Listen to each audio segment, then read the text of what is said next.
So I just want to say a quick video, maybe help other Sprinter owners out if they have the same symptoms.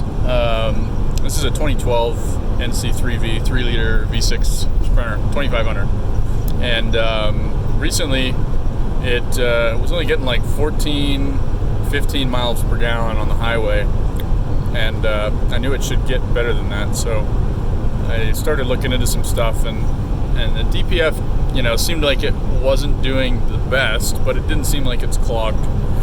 But one thing I noticed is at 18 degrees outside or 20 degrees outside, when you would take off from a stop, the engine fan, the clutch fan, was just roaring all the way up to 3,000 RPM, 4,000 RPM, whatever you let it shift at, and that's obviously not supposed to happen. So I started paying a little bit more attention to that, and it turns out the thing was basically just running the clutch fan non-stop. So I checked the clutch fan to see if it was seized, and it actually felt perfectly normal. There was a little bit of resistance, just like you find in any clutch fan, and otherwise, it felt smooth. Nothing. No signs that it was damaged.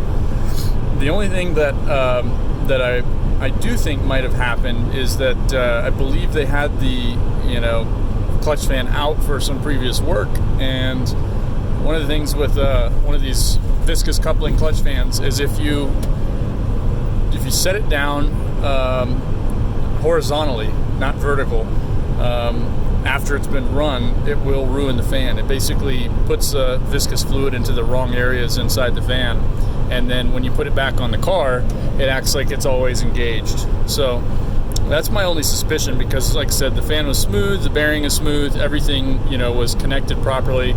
So there's just no indication of why it would have failed, other than if somebody had it off and then set it down.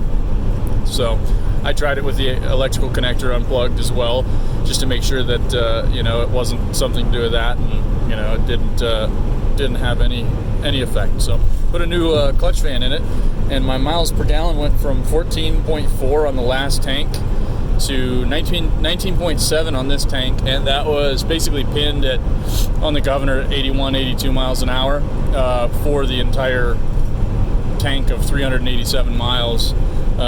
Basically, I'm on a road trip right now and trying to make some time, so I've kind of kept it pinned as my TPMS light. I need to replace the sensor.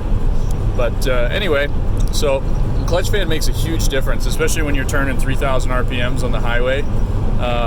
That's probably zapping 10 horsepower just to turn that fan at that speed. So the van's much quieter, and it gets way better fuel mileage. So, and I'm sure it's just better on everything, just less strain, less fuel consumption. So maybe a tip, if any of you guys have a clutch fan that's roaring when it's cold outside and it doesn't seem right, replace that sucker.